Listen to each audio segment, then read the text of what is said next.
Hello and welcome back to my bookshelf tour. We've kind of run through my books in this office here, and I'm gonna at some point I'll go out in the hall and do some of my shared books with Jaja. But at the moment, I will take you through another section of my books, which is my comic books, graphic novels, uh, yeah, all that sort of stuff. So this is sort of one of these dark dungeon sections of my collection. Not so much my more recent stuff, which is more kind of like graphic novels. I'm not a superhero guy. I'm more of a indie artist, I guess. Individual stories, kind of, I guess, the literary side of comic books, which means, of course, the vanishingly small readership for it in comparison to something like superhero comic books. I was really into superhero comic books when I was in my teens, and then I probably at that point I kind of went with, oh, it's too expensive, and I can read a lot more if I go down to my science fiction and fantasy secondhand bookstore, and get all of those books where I can bet, like, I can buy a whole novel for the same price that I can buy a comic book, which will take me 5 minutes to read, versus for me for a novel could take me, a couple of days at least, especially when as a teenager and I just read through the night. Um, but I had kind of that stage. I kind of went off of comic books, and then when I came back to it, I was in my 20s, and I was still, I don't know, I haven't I'm I was very interested in the ladies' form. I probably still am. But I was really, like, I guess I was a young horny dude, and so a lot of comic books, a lot of the graphic novels and stuff I have from that thing kind of appeal to that part of me, and it's there, sexuality. So it is what it is. I'll try not to be too shame. It's like, no, that's sort of what is into. You can kind of critique that with feminism and how I view females. I try and be respectful to females, the females in my life, and the ones I work with and stuff like that. um I just have a very strong sex drive as well, and I get that out of comic books as well.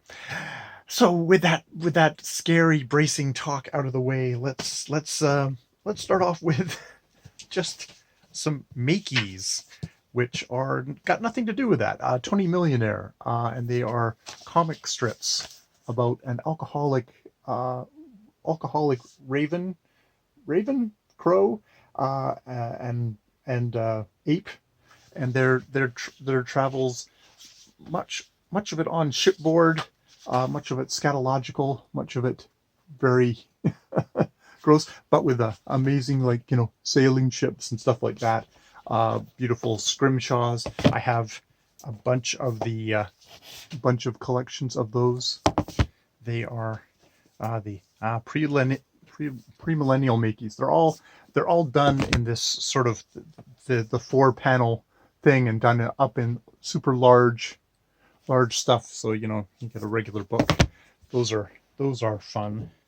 Um, then we get, here's a good example of my much more the literary side of things, stuff I don't have to be ashamed of, which is Eddie Campbell's work. I think his Bacchus series, which I've got a variety of, are all kind of it's sort of what if the Greek gods were amongst us today, and that kind of retelling.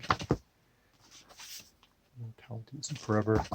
And then there's his, what probably the books that actually are more, that are kind of my favorites, are his Alec books, which are like Alec, How to Be an Artist, which are sort of, this Alec persona is very much kind of like, is like an Eddie Campbell. You can see he's there on the back with yes, an artist. Yes. So he very much his persona, talking about his life struggling to be an artist, but just also just sort of general things of his life. These aren't like they're sort of pieces. They seem to be kind of put together pieces, but they all have a kind of a common theme of here I am checking in on my life, and as such are really enjoyable works. He also collaborated with Alan Moore on what I think is probably one of Alan Moore's really great works, which is From Hell, which is all about Jack the Ripper and his Alan Moore's particular take on Jack the Ripper, with at the very end of it a lovely little thing where it's the dance of the gull catchers, which is all the different theorists of Jack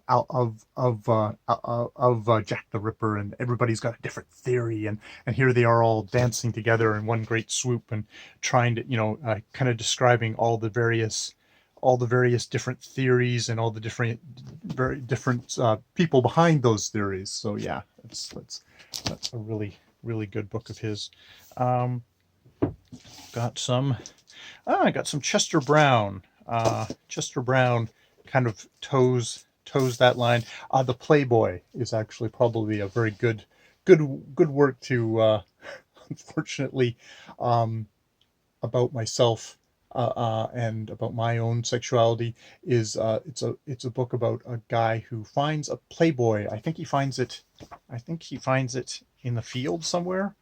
That's back in the days when you didn't find there was no internet to find porn, and you have this opening scene of a kind of a young dude at church, and he's in church, but he's thinking about this Playboy magazine, and it's sort of this kind of fascination and loathing, and and there's a little kind of a devil creature who's always hovering around poor Chester Brown, or the fellow in the book. I mean, they are autobiographical books, and him going and buying, trembling with like shame and all that, buying a Playboy magazine, and then burying it in the woods, or masturbating over the said Playboy, but then going into the woods and burying it, and then burying various like little pages of it, and how he just obsessed over it. And then buying more, and then burning them, and then digging them up again, but not finding them, and just all this kind of it's a good capturing of a certain kind of male sexuality, which I can all too well kind of identify with, and maybe we'll come to some examples of that, which I haven't buried in the woods. I've just buried in my thing, but in my bookshelves instead. Little Man. I don't remember that one so much. There's the Comic Journal, which I picked up because this has got the Deitch brothers takes on the Deitches, which is Gary, Gene, Seth, and Simon. All the various Deitch brothers. I know. Is it Gene? Is it Kim Deitch? Kim Deitch is the guy I really love. I love his work. And Comics Journal is it's a fantagraphic kind of thing where they interview their artists, but it's also got some like really great interviews in it. So I've kept that one because Kim Deitch is one of those creators of comics that I quite enjoy. And then we have just a random thing of a copy of Twin Peaks, the movie, which I've got here. Since we're off on that tangent. Okay, well that's going to get stored there from now on. I've got the Twin Peaks collection of the first season of Twin Peaks in a log box, which I don't even have a VCR anymore, but if I'm going to keep something from the VCR era, I think the log box collection of VCR tapes of Twin Peaks, the first season, is definitely the way to go. And along with that, just Twin Peaks, actually I think this is the pilot. Yeah, I think this is the pilot, and these are the episodes. They didn't collect this in with a log box, which was like, who knows? But I can put them all together over here. I'm going to save those for the next time because that'll be a key example of my stuff. Oh, and then randomly at the bottom of stuff, I've got Ian M. Banks' Surface Detail, which I obviously picked up from the library for cheap, and is one of these giant thumper science fiction books, which is supposed to be good. I can't even remember if this is the first in the series. It might not be, but 2010 Ian M. Banks. But yeah, I picked it up. At some point, I'll have the time. I think I'll have the time. I'll suddenly get the bug and want to read some Ian M. Banks, and so thus I've got it there. I've got, yes, Kim Deitch's Pictorama, one of his books with the golem and the little girl. Oh yeah, this is kind of a more of a mix of text and comic. He has these odd kind of alternate history stories, often with bizarre goings on. Just really lovely. I love his art style. Um, kind of grotesque, kind of just super expressive. Um, Almost calling back to an era of different types of stuff, but definitely with adult content in them. These are stories of desperation and and terrible family secrets and stuff like that. So really good stuff. I've got some Richard Sala, Peculia and the Grove Vampires, which has kind of this very kind of a funky stuff with monstrous creatures and slim leggy kind of cute girls who are in adventures and getting terribly menaced by horrible monsters, which horrible monsters, yes. Richard Sala is one of those guys who, I really enjoyed his work. We'll get to Chuckling What's It at some point, which I really loved when I first got it. Oh, this one's in color.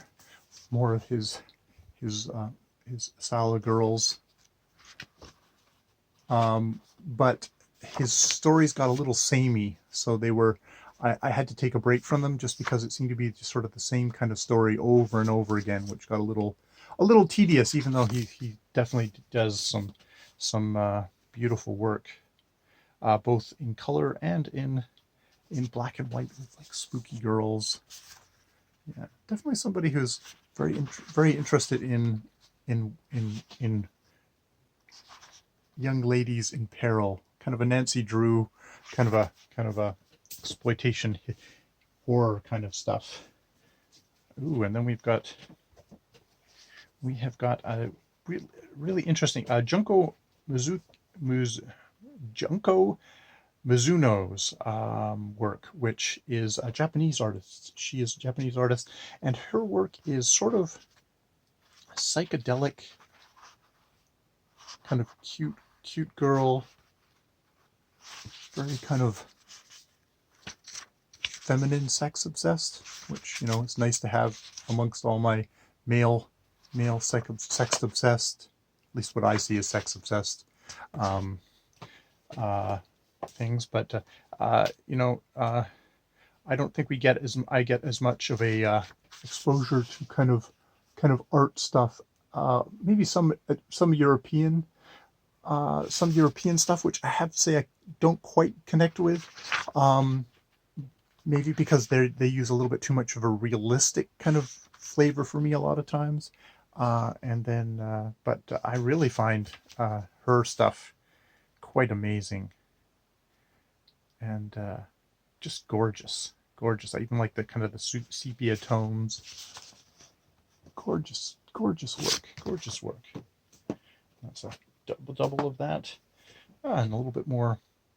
I Never Liked You, Chester Brown. Another one with more Playboy imagery. This is not safe for work, I guess. None of my stuff. I think this has to do with, it's more kind of his issues with sexuality, with sex, with not really being able to connect with human beings in a lot of ways.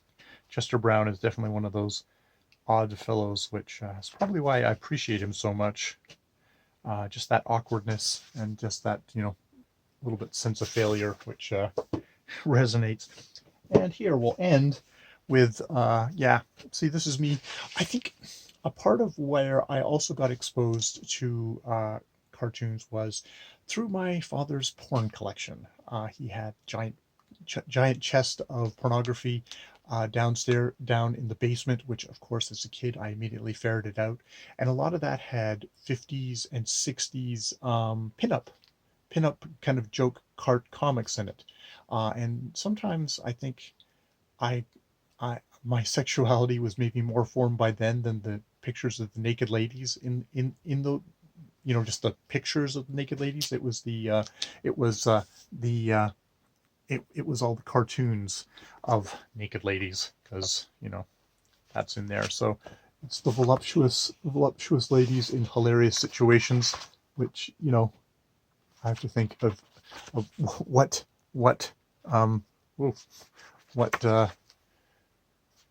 what gets me, what is still there lurking in my brain. It's probably stuff like that. And Bill Ward is definitely one of the examples of that. Well, I'll come across a section where I've got a whole bunch of kind of collections of them from various artists of that kind of worldview, sense of humor, probably also just terrible sexist attitudes towards women, which is in my brain. And it's kind of hooked to my sexuality, which is a hard place to kind of detach it. It's one of these things of intellectually I can detach it and say, oh, that's not where we are now, and that's not, we should have never been there. But there's another part of me that just still finds that stuff sexy, which is it's not an admirable part of me, but it's there. And I try and remain aware of that, and